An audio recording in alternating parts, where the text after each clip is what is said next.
Hi everyone, welcome to study IAS. My name is Aditi और आज मैं आप लोगों के लिए फिर से लेकर आ गई हूँ क्लास 7th की एनसीईआरटी हिस्ट्री की समरी। तो ऑलरेडी हम लोग फर्स्ट चैप्टर कंप्लीट कर चुके हैं इस बुक का और आज हम लोग स्टार्ट करेंगे सेकंड चैप्टर से। तो जैसा कि आप लोग जानते हैं कि ये आपकी मेडिवल हिस्ट्री है और इसमें हम लोग करीब 750 ईयर्स से लेकर 1750 तक की जो भी आपके जितने भी राजा हुए बीच में, ठीक है, जितनी भी सारे इंसिडेंट हुए, जितनी भी चीजें हैं, जितनी भी डिस्कवरीज हुई, ठीक है, उन सारे डेवलपमेंट्स को हम देखेंगे। Okay, so let's start another chapter. Chapter number 2 है जो, और ये डील करेगा आपके जो नए किंग्स और जो नए किंगडम्स इस टाइम में डेवलप हुए थे, जो नए डायनेस्टीज वगैरह आई थी जो कि आपको 7th सेंचुरी में इमर्ज होती हुई दिखाई दी, ठीक है, उनके बारे में हम लोग आज बात करेंगे। तो यहाँ देखिए, ये है मैप, ठीक है, और ये जो मैप है, ये मैप बता रहा है आपको, ये मेजर रूलिंग डायनेस्टीज के बारे में बता रहा है और उनके मतलब वो किस किस पार्ट्स में सिचुएटेड है, ठीक है, सब कॉन्टिनेंट के between the 7th and the 12th century. तो करीब 7 से लेकर 12 तक की जो सेंचुरीज की बात कर रहे हैं हम, ठीक है, उनमें यहाँ जो डायनेस्टीज थी उनके बारे में बात हो रही है। यहाँ पे पालाज है, पराहार है आपके, ठीक है, और ये चाहमांस है यानी कि चौहान वगैरह है, गुर्जारा, प्रतिहारास, राष्ट्रकूटास।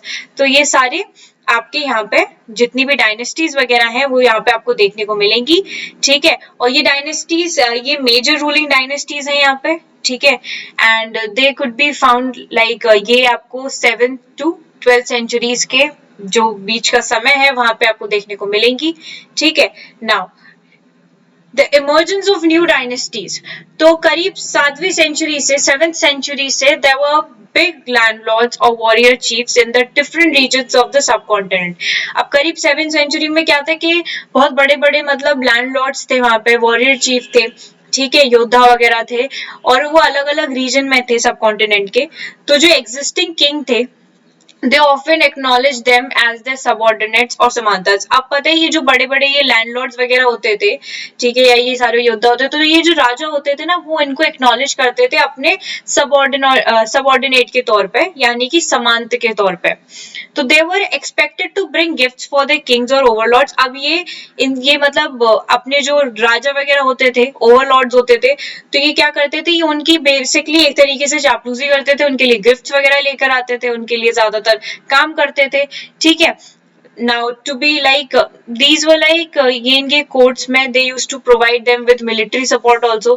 अब जो राजा होता था ये उनको मतलब मिलिट्री सपोर्ट वगैरह सारी चीजें देते थे। तो as Samantas gained power and wealth they declared themselves to be महासमांता, Mahamandaleshwar, the great lord of a circle or region and so on। अब ये जो समांता होते थे, ठीक है, जो सबऑर्डिनेट होते थे, ये जैसे जैसे इनको पावर मिलती जाती थी, पैसा मिलता जाता था, तो ये खुद को क्या करते थे, खुद को डिक्लेयर कर देते थे एज महासमानता, ठीक है, खुद को महासमांत घोषित करते थे, बोलते थे कि हम महामंडलेश्वर हैं, ठीक है। महामंडलेश्वर मतलब the great Lord of a circle और या फिर किसी एक पर्टिकुलर रीजन का, ठीक है। So sometimes they asserted their independence from their overlords, okay, and one such instant was that of Rashtrakutas and Deccans। अब आपको पता है कि जो राष्ट्रकूटा थे, ठीक है, they were in the Deccan। So initially they were subordinate to the Chalukyas of Karnataka। अब ये क्या थे, ये जो राष्ट्रकूटास वगैरह थे, तो they were subordinate to the Chalukyas, ठीक है। चालुक्य कहाँ थे, आपके कर्नाटका में।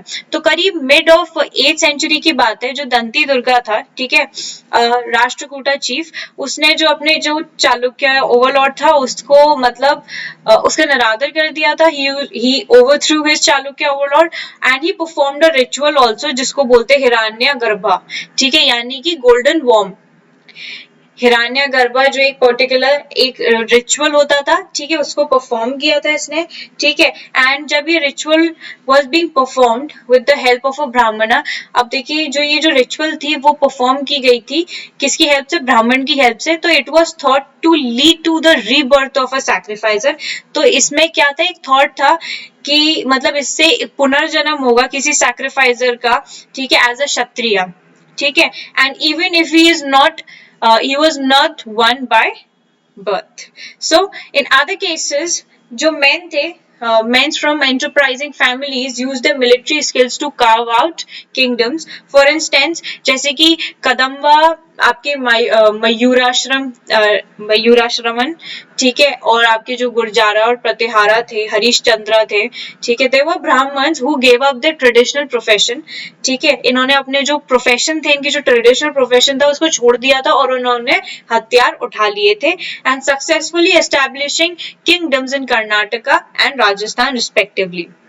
ओके, तो देवो बेसिकली जो आपके प्रतिहारा थे, गुर्जर, ये सब क्या थे, ये आपके वैसे बेसिकली देवो ब्राह्मण्स, पर उन्होंने क्या करा था, अपना प्रोफेशन जो था, इनका ट्रेडिशनल प्रोफेशन था, उसको छोड़ दिया था और उन्होंने हथियार उठा लिए थे, ठीक है। और फिर उसके बाद इन्होंने एस्टैब्लिश किए किंगडम्स, जैसे कि आप लोगों को पता है कि कर्नाटक और राजस्थान में इन लोगों ने अपने जो किंगडम्स थे उनको एस्टैब्लिश किया, ठीक है। Now administration in the kingdoms, अब एडमिनिस्ट्रेशन कैसा था किंगडम्स में, राज्यों में कैसा मतलब किस प्रकार का एडमिनिस्ट्रेशन चल रहा था, ये जानते हैं। तो many of these new Kings adopted high sounding titles, अब ये जितने भी नए नए राजा थे, इन्होंने बहुत नए नए मतलब टाइटल्स अपने उसमें, मतलब बहुत हाई साउंडिंग जो टाइटल्स होते थे वो अपने नाम के आगे जोड़ लिए थे, जैसे महाराजा अधिराज थे, ठीक है, यानी कि great king, Overlord of the Kings, ठीक है, त्रिभुवना, चक्रवर्तन, ये सारे इन्होंने अपने नामों के आगे सबने इतने बड़े बड़े टाइटल्स जोड़ लिए थे, ठीक है, in order to show the superiority. Okay, now however, in spite of such claims, they often shared power with their samantas as well as with association of peasants, so traders and brahmins.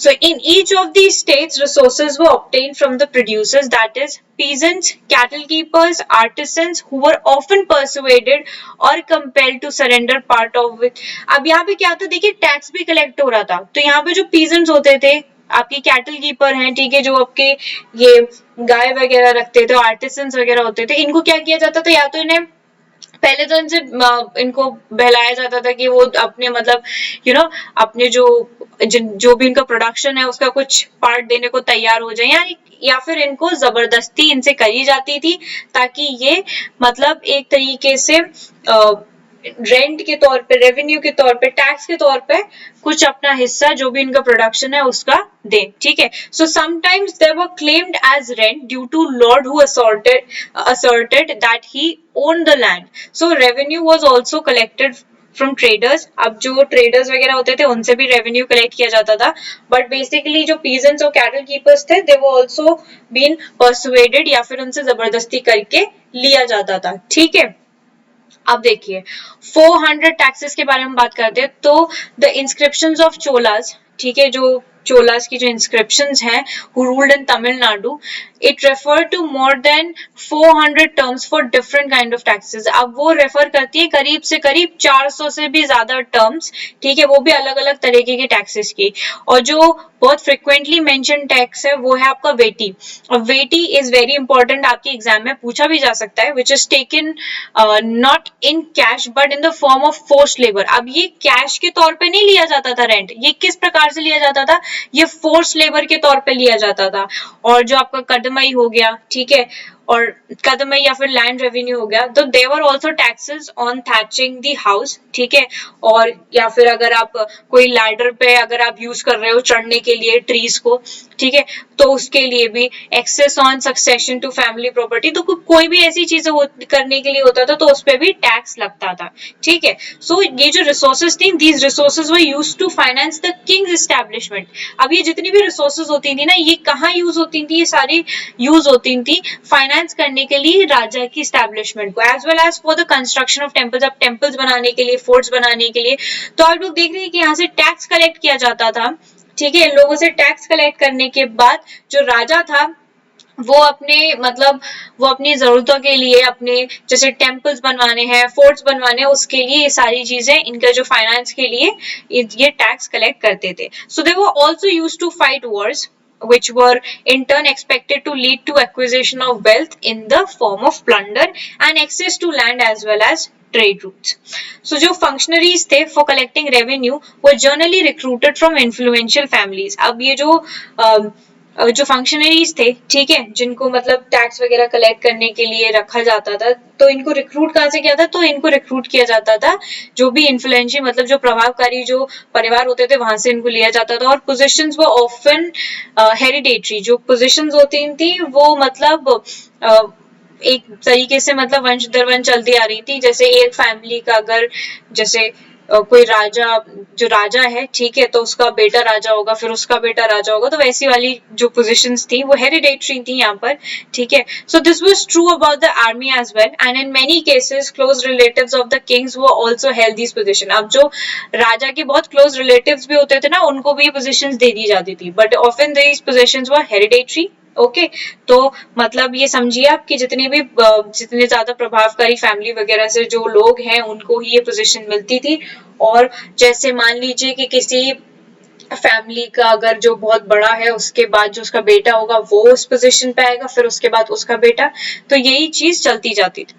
अब बात करते हैं प्रशस्ति की और land grants की। अब प्रशस्ति तो आपको पता ही है, ठीक है, प्रशस्ति के हम बारे में पढ़ चुके हैं कि जिसमें राजा वगैरह की तारीफ होती थी। अब लैंड ग्रांट्स के बारे में पढ़ते हैं। जो प्रशस्तिज हैं, they used to contain details that may not be literally true, ठीक है। अभी प्रशस्तिज में जो भी डिटेल्स वगैरह दी जाती हैं, तो ये मतलब ऐसा नहीं है कि बिल्कुल ही सच हो, ये सच नहीं हो सकती, ठीक है, but they tell us how rulers wanted to depict themselves as valiant victorious warriors for example, ठीक है। अब ये हमें सिर्फ ये बताती थी कि ये जो रूलर्स हैं वो किस प्रकार से खुद को पोर्ट्रे करना चाहते हैं, किस प्रकार से खुद को डिपिक्ट करना चाहते हैं कि वो कितने मतलब किस किस प्रकार के योद्धा थे, ठीक है, कैसे कैसे उन्होंने जितनी भी लड़ाइयां थी वो जीती थी। So these were composed by learned Brahmins, ठीक है, वो occasionally helped in administration। तो ये सारी जो composition होती थी वो किसके द्वारा होती थी? These were being learned by ब्राह्मण। ये इनको सारी चीजों को लर्न किसके द्वारा किया गया था? ब्राह्मणों के द्वारा, ठीक है, और ये ओकेजनली हेल्प भी करते थे एडमिनिस्ट्रेशन में।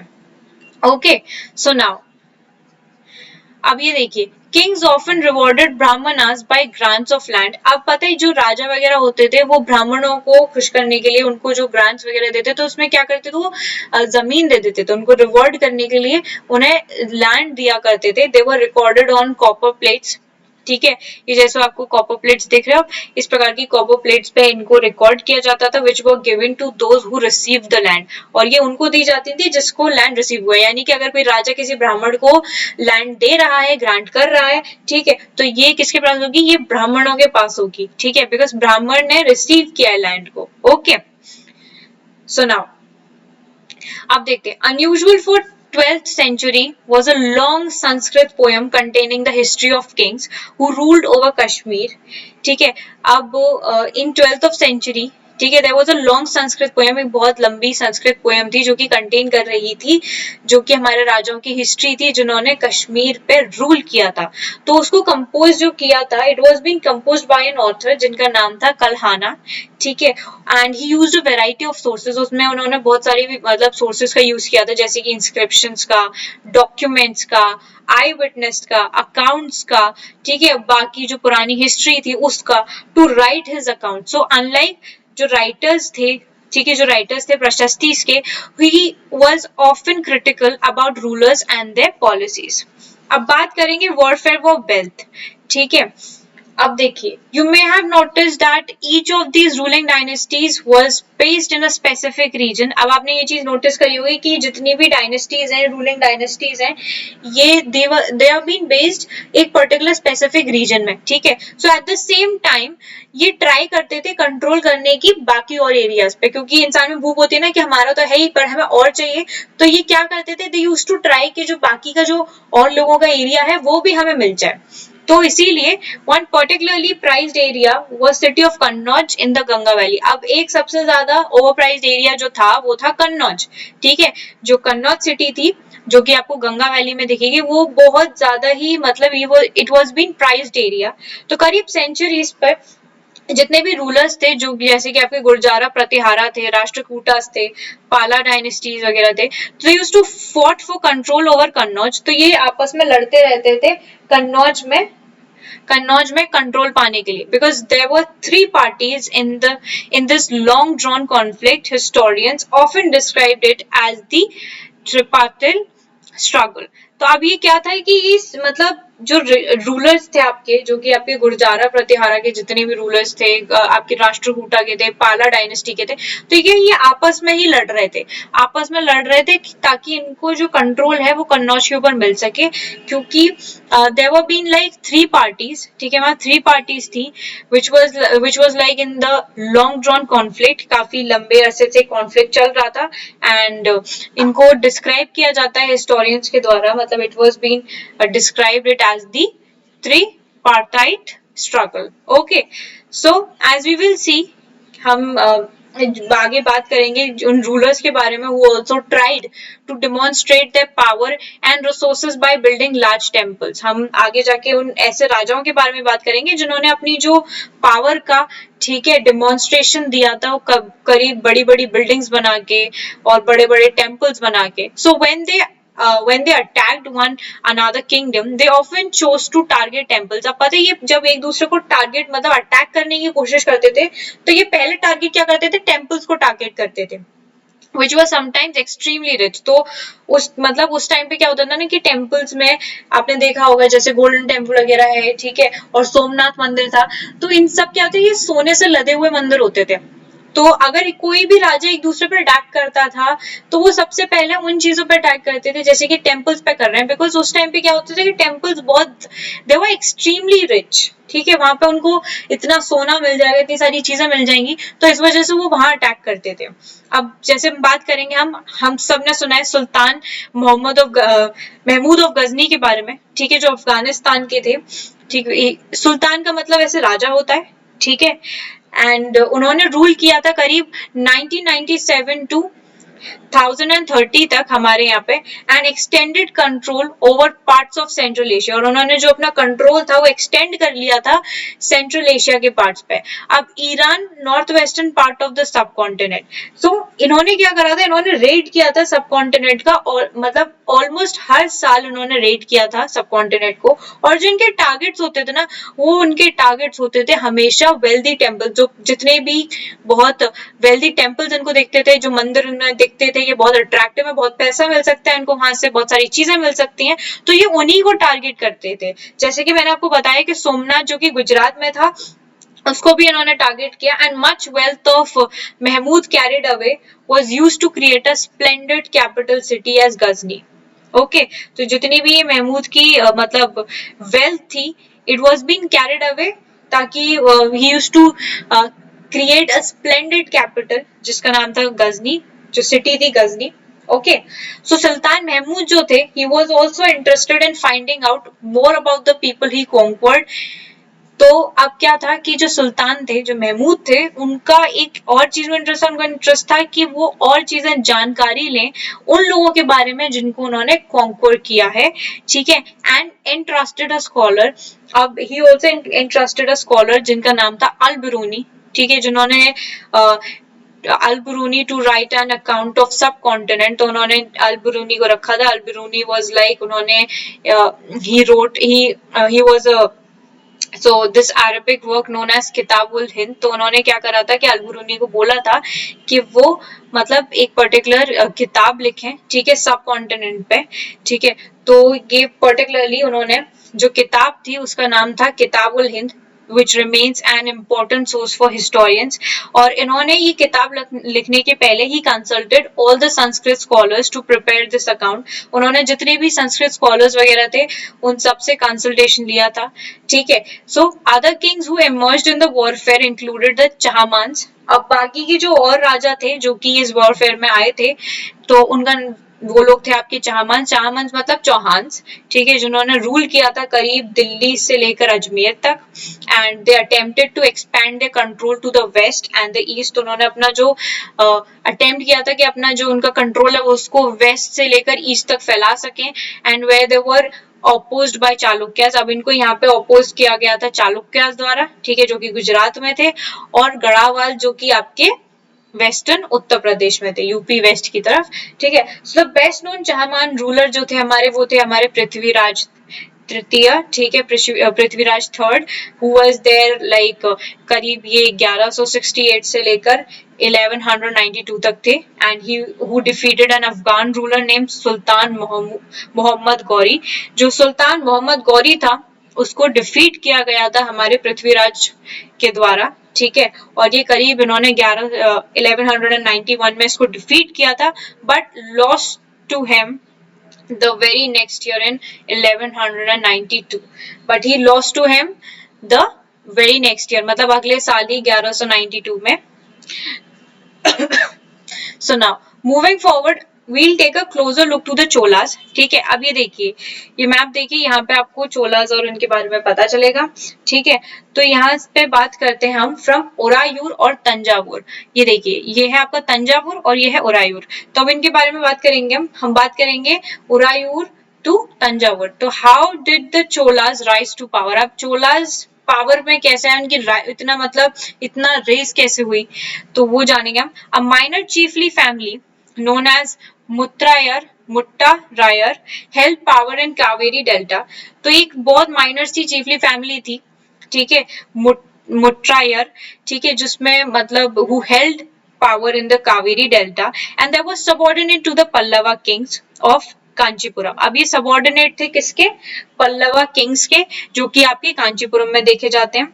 जैसे कि आपका विजयालय है, ठीक है, who belonged to the ancient chiefly family of the Cholas from Orayur and captured the delta from the Muttrayar in the middle of the 9th century. So he built the town of Tanjavur and a temple for goddess Nishambhusadini there. तो अब आप यहाँ पे देखिए कि ये जो थे ना, जो आपके ये लोग थे, ये आपके सबॉर्डिनेट थे, जो पल्लवा किंग थे ना, पल्लवा किंग जो आपके कांचीपुरम में थे, उनके सबॉर्डिनेट थे ये लोग। तो जो विजयालय थे, ठीक है, he was belonging to the ancient chiefly families of the Chola, ठीक है, फ्रॉम ओरायूर। विजाल्या जो थे वो आपके किससे बिलोंग करते थे, चोला फैमिली से बिलोंग करते थे, जो कि आपकी ओरायूर में थी।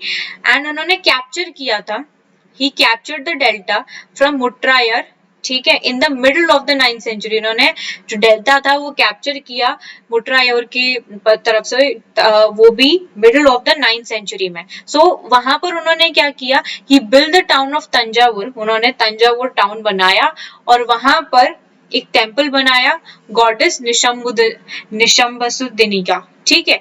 सो द सक्सेसर्स ऑफ विजाल्या, उन्होंने कॉन्कर किया नेबरिंग रीजन्स को, एंड द किंगडम वो बढ़ता गया, ठीक है, it grew in size and power. तो जो वहां का जो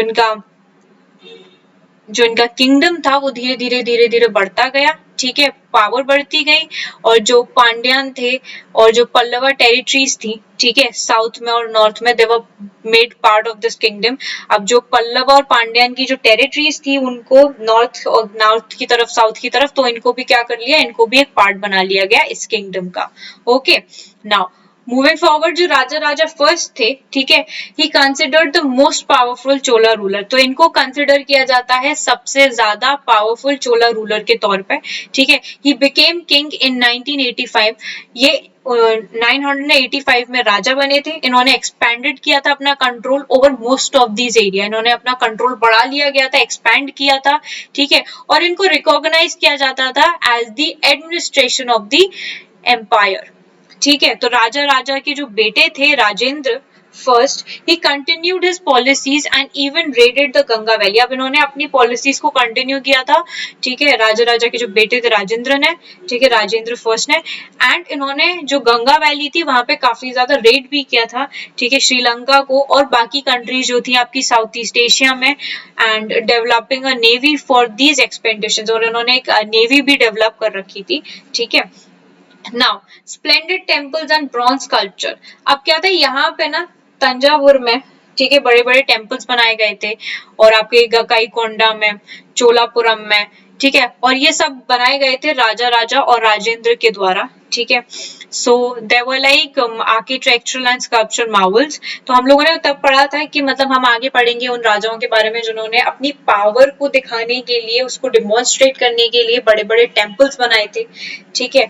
और ब्रॉन्ज स्कल्पचर्स भी आपको यहाँ पे देखने को मिलेंगे। तो बड़े बड़े टेम्पल्स कहाँ देखने को मिले आपको, तंजावुर में, गंगाईकोंडा में, और दूसरा चोलापुरम में, जिनको बनवाया गया था राजा और उनके बेटे द्वारा। तो जो चोला टेम्पल्स थे ये they often became the nuclei of settlement, ठीक है, विच ग्रू अराउंड देम। तो ये क्या बन गए थे, ये न्यूक्लियाई बन गए थे सेटलमेंट्स के, ठीक है, जो कि उनके आसपास ग्रो कर रही थी, ठीक है, मतलब ये बेसिकली मिडिल पार्ट में होते थे। तो these were like centres of craft production, ठीक है। सो जो टेम्पल्स वगैरह थे they were also endowed with land by the rulers as well as by the others. तो जो प्रोड्यूस था इस लैंड का, ठीक है, उसको मतलब they went into maintaining all the specialists who worked at the temple and very often lived near it। तो जैसे आपके priest हो गए, garland makers हो गए, cooks हो गए, sweepers हो गए, musicians हो गए, dancers हो गए, और in other words we can talk about like जो temples थे they were not only the places of worship, they were the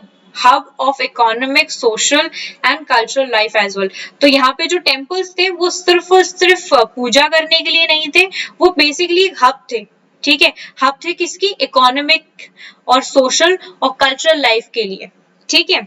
तो amongst the crafts associated with the temples, the making of bronze images was the most distinctive। अब यहाँ पे क्या था कि जो crafts वगैरह जो associated थे आपके temple से, उसमें सबसे important क्या था, making of bronze image, ठीक है, जो bronze की images बनाई जाती थी, that was very distinctive। और जो चोला थे, चोला ब्रॉन्ज इमेजेस थी, they are considered amongst the finest in the world. जो चोला में जो ब्रॉन्ज इमेजेस वगैरह होती थी उनको कंसिडर किया जाता है कि वो वर्ल्ड की फाइनेस्ट है, ठीक है। And while most images were of deities, और इसमें सबसे ज्यादा जो इमेजेस थी वो भगवानों की होती थी, मतलब जैसे आपकी जितने भी आराध्य वगैरह होते थे उनकी इमेजेस होती थी, और समटाइम्स ये जो इमेजेस होती थी ये होती थी आपकी डिवोटीज, मतलब ये बनाई जाती थी डिवोटीज के द्वारा, ठीक है। अब बात करेंगे यहाँ पे जो एग्रीकल्चर और इरिगेशन कैसा था। तो many of the achievements of the Cholas were made possible through the new development in the agriculture.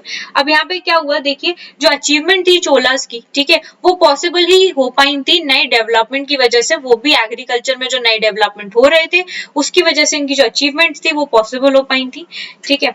तो अब हम यहाँ पे देखेंगे कि जो रिवर कावेरी है आपकी, ठीक है, it has branches off into several small channels before emptying into Bay of Bengal। as we all know that Kaveri जो कावेरी है, ठीक है, it empties itself in the Bay of Bengal।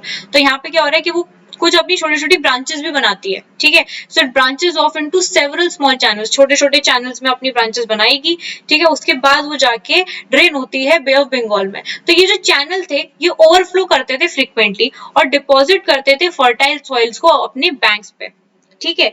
So water from these channels also provides the necessary moisture. अब ये जो water था, जो पानी था इन चैनल्स के द्वारा जो मिल रहा था, वो प्रोवाइड कर रहा था बहुत नेसेसरी मॉइस्चर, जो मॉइस्चर चाहिए होता है एग्रीकल्चर के लिए, ठीक है। पर्टिकुलरली जैसे हमें चावलों की जब खेती करनी होती है तो आप लोगों को पता है कि धान किस प्रकार से मतलब डाली जाती है, उसमें जो पानी होता है वो करीब बहुत मतलब ज्यादा पानी चाहिए होता है, और उसमें धान उगाने के लिए which is a very difficult task also. So this is for like ये बहुत अच्छी होती थी कल्टीवेशन करने के लिए, वो भी चावलों की। सो ऑल दो agriculture had developed earlier in other parts of Tamil Nadu, it was only from the 5th or 6th century that this area was opened up for large scale cultivation।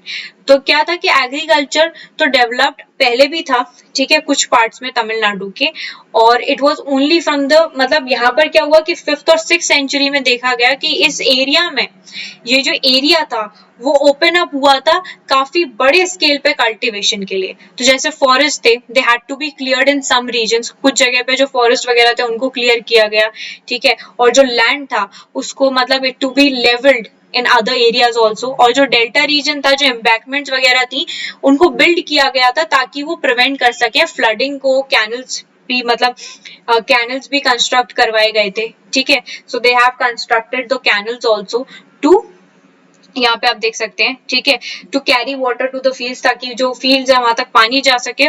और बहुत सारी areas में मतलब 2 crops were grown in a year, मतलब कुछ कुछ areas में क्या होता था कि सिर्फ और सिर्फ 2 क्रॉप्स वगैरह उगाई जाती थी पूरे साल में। And in many cases it was necessary to water crops artificially, और बहुत जगह पे क्या होता था कि बहुत केसेस में होता था कि बहुत नेसेसरी हो जाता था कि जो क्रॉप्स थी उनको वाटर करना, दैट टू आर्टिफिशियली। और there were a variety of methods जिनको यूज किया जाता था इरिगेशन पर्पस के लिए, ठीक है। और कुछ एरियाज में क्या होता था, द एरियाज वर वेल्स, ठीक है, वेल्स वर बीन डग, वहां पे कुएं भी बनाए गए थे और बहुत सारी प्लेसेस पे बड़े बड़े टैंक्स थे जिनको कंस्ट्रक्ट किया था ताकि रेन वाटर कलेक्ट हो सके उसमें, ठीक है। सो रिमेम्बर जो इरिगेशन वर्क था वो रिक्वायर कर रहा था प्लानिंग को, ठीक है, organising labour resources, maintaining these works and deciding on how water is to be shared. So most of the new rulers, जो यहाँ पे नए रूलर्स थे एज वेल एज जो लोग थे यहाँ पे गांव में, उन्होंने दे टुक एन एक्टिव इंटरेस्ट, उन्होंने बहुत ज्यादा एक्टिव इंटरेस्ट शो किया था इन सारी एक्टिविटीज में। ओके, सो ये तो इनका एग्रीकल्चर हमने देखा कि किस प्रकार से उन्होंने एग्रीकल्चर किया, किस प्रकार से उन्होंने अपना बहुत ज्यादा दिमाग लगा के इन सारी चीजों पर, मतलब कैनाल्स वगैरह ये सारी चीजें बनाई, ठीक है। नाउ अब बात करेंगे एडमिनिस्ट्रेशन के बारे में एम्पायर के। So how was the administration organised? तो जो सेटलमेंट्स थी पीजेंट्स की, ठीक है, जिन्हें हम बोलते हैं which are been known as ur, ठीक है, जो कि they become prosperous with the spread of irrigation agriculture. अब जैसे जैसे ये इरिगेशन एग्रीकल्चर बढ़ रहा था तो उस वजह से क्या हुआ था, जो सेटलमेंट्स था पीजेंट्स का वो धीरे धीरे प्रॉस्पेरस हो रहा था, ठीक है। और जो ग्रुप थे आपके, ठीक है, groups of such villages formed larger units, ठीक है, जिनको बोला जाता था नाडू। जो ग्रुप्स थे विलेजेस में, ठीक है, वो बढ़ते जा रहे थे, they were forming a large unit और उनको हम नाडू बोलते थे। And the village council and Nadu performed several administrative functions including dispensing justice and collecting taxes. अब यहाँ पे जो विलेज की काउंसिल होती थी और जो नाडू होते थे वो परफॉर्म करते थे कुछ एडमिनिस्ट्रेटिव फंक्शंस को, ये कंडक्ट करते थे, जिसमें आपका होता था कि मतलब डिस्पेंसिंग जस्टिस देना, न्याय करना, और दूसरा होता था टैक्स को कलेक्ट करना।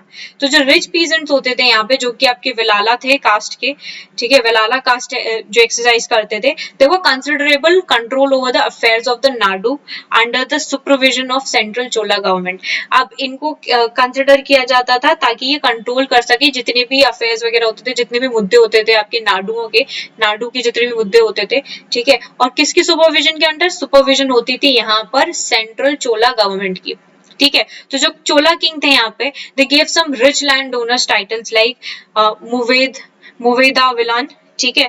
और विलान का मतलब होता है peasant serving 3 kings, and araiyar यानी कि चीफ हो गया यहाँ पे, as markers of respect and entrusted them with important offices of the state at the center, ठीक है। तो जो चोला किंग्स थे वो जो जितने भी मतलब रिच लैंड ओनर्स होते थे, जो बड़े बड़े जमींदार होते थे, पैसे वाले जमींदार होते थे, उनको कुछ टाइटल दे देते थे। तो जो पहला टाइटल आपका था वो है मुवेन दा विलान, ठीक है। अब विलान का मतलब क्या होता है? विलान मतलब होता है पीजेंट जो कि सर्व कर रहा है 3 राजाओं को। और फिर अराइयार कौन होते थे? चीफ होते थे। और जैसे कि आपके they are marked as markers of respect, ठीक है, दे वर बीन एंट्रस्टेड, और इनको इम्पोर्टेंट मतलब they were with important officers of the state at the centre, ये सारी चीजें इनको प्रोवाइड की जाती थी जितने भी बड़े बड़े जमींदार होते थे यहाँ पे, ठीक है। अब टाइप्स ऑफ लैंड देखेंगे हम यहाँ पे। जो चोला इंस्क्रिप्शन में कुछ मतलब सेवरल कैटेगरीज के लैंड भी यहाँ पे दिखाए गए हैं। तो पहला है विलान वगाई। विलान वगाई जो एक लैंड होता था, लैंड ऑफ नॉन ब्राह्मणा पीजेंट, ठीक है, ये ब्राह्मणों का नहीं होता था, इट वाज ऑफ नॉन ब्राह्मणा पीजेंट। और ब्रह्मदेया होते थे जो कि लैंड गिफ्ट करे गए हो ब्राह्मणों को, ठीक है। फिर होते थे शाला भोगा होते थे जो लैंड जो कि मेंटेनेंस मतलब the land for the maintenance of a school, जो कि एक स्कूल के मेंटेनेंस के लिए दिए जाते थे। फिर देवादाना, ठीक है, या फिर तिरुना मट्टू कानी, ये लैंड होते थे जो कि दे वर बीन गिफ्टेड टू टेम्पल्स, ठीक है। और पली चंदम, ये लैंड होते थे जो कि जैन इंस्टीट्यूशन को दान में दिए जाते थे, डोनेट किए जाते थे। Okay, so we have seen that Brahmin जो थे, Brahmanas often receive land grants, ठीक है, और ब्रह्मदया, तो जो ब्राह्मणों को लैंड रिसीव होते थे, क्योंकि ब्राह्मण यहाँ पे क्या होता था कि वो आपके रिचुअल्स परफॉर्म करवा रहे हैं, बहुत सारी चीजें करवा रहे हैं, तो इस वजह से ब्राह्मणों को वैसे भी ऊंचा दर्जा दिया गया था। तो ब्राह्मणों को खुश करने के लिए ये लोग लैंड वगैरह देते थे, लैंड ग्रांट्स देते थे। तो as a result a large number of Brahmana settlement emerged in Kaveri valley. अब कावेरी वैली में इसी प्रकार से बहुत ज्यादा एक लार्ज नंबर में ब्राह्मणों की सेटलमेंट थी, ठीक है, as in other parts of south India also. तो यहाँ पे क्या होता था, each brahmadeya was looked after by an assembly, ठीक है, और सभा of prominent ब्राह्मणा लैंड होल्डर्स। अब हर जो ब्रह्मदेव होता था, ठीक है, उसको लुक आफ्टर किया जाता था एक असेंबली के द्वारा, एक सभा के द्वारा, जो कि प्रोमिनेंट होती थी, ठीक है, ब्राह्मणा लैंड होल्डर्स के। तो दीज असेंबलीज थी, ये जो असेंबलीज थी ये वर्क करती थी एफिशिएंटली, और इनके जो डिसीजंस होते थे वो रिकॉर्ड किए जाते थे डिटेल में एक इंस्क्रिप्शन में, और often on the stone walls और टेम्पल्स, ठीक है। अब ये जो इंस्क्रिप्शन वगैरह ये सारी चीजें जो रिकॉर्ड बनाने के लिए क्या होता था, इनको इंस्क्राइब की जाती थी, ठीक है, नहीं तो जो स्टोन वॉल्स होती थी टेम्पल्स की वहां पे भी। तो association of traders known as nagarams also occasionally performed administrative functions in the town। अब जो एसोसिएशन होती थी ट्रेडर्स की, जैसे कि आपकी नागाराम्स होती थी, ऑल्सो दे वो मतलब ये भी परफॉर्म करते थे एडमिनिस्ट्रेटिव फंक्शन टाउन के अंदर, ठीक है। और इंस्क्रिप्शन जैसे कि आपके उत्तरामेरूर, ठीक है, इन चिंगलेपुर डिस्ट्रिक्ट तमिलनाडु में, वो प्रोवाइड करते थे डिटेल ऑफ द वे इन विच जो सभा होती थी उसको ऑर्गेनाइज किया जाए। तो जो सभा थी उनके पास मतलब दे हैड सेपरेट कमिटीज, इनके पास सेपरेट कमिटीज होती थी जो कि लुक आफ्टर करती थी इरिगेशन वर्क पे, जो सिंचाई का काम होता था उस पे मतलब उस पे देखभाल करती थी, उसकी गार्डन्स हो गए, टेम्पल्स हो गए, इन सारी चीजों पे। और बाकी name of those eligible to be members of these committees were written on small tickets of palm leaf, ठीक है। और ये जो टिकट्स होती थी they were put into an earthwork, मतलब जो पॉट वगैरह होते थे, ठीक है, उनमें रख दी जाती थी, from which a young boy was asked to take out the tickets and one by one for each committee. मतलब अब कमेटी बनाने के लिए क्या होता था कि यहाँ पे जो एलिजिबिलिटी थी मेंबर्स की, उसको क्या करते थे, एक पर्टिकुलर वो जो पाम लीफ होती है ना उस पे लिख दिया करते थे, और फिर वो सारी जो टिकट्स वगैरह होती थी, जो पाम लीफ पे लिखी जो चीजें होती थी, टिकट्स होती थी, उनको क्या करते थे, इनको एक पॉट में रख देते थे, फिर एक छोटे बच्चे को, यंग बच्चे को बुलाते थे और उससे चिट्स निकलवाते थे, ठीक है। So it was like one by one each from each committee, her committee से ऐसा करवाते थे, ठीक है। सो नाउ तो ये आपका हो गया chapter complete, chapter number 2, and हम लोग अब कल स्टार्ट करेंगे थर्ड चैप्टर को। सो अब हम लोगों ने इस चैप्टर में ये देखा कि कौन कौन से नए किंग्स यहाँ पे और नए किंगडम्स बने थे, ठीक है। इसी चीज से हम लोग कंटिन्यू करेंगे। हम लोग नेक्स्ट चैप्टर में दिल्ली सुल्तान के बारे में पढ़ेंगे, दिल्ली सल्तनत के बारे में पढ़ेंगे कि किस प्रकार से दिल्ली में मतलब ये सल्तनत आई और किस प्रकार से चीजें नई नई डेवलप हुई, तो वो हम पढ़ेंगे कल।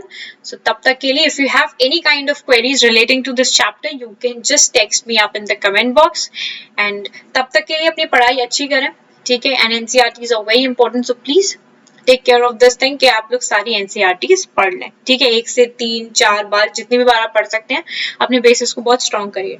सो we will gonna meet tomorrow with another chapter, chapter number 3। तब तक के लिए bye bye, take care and have a wonderful day ahead, bye.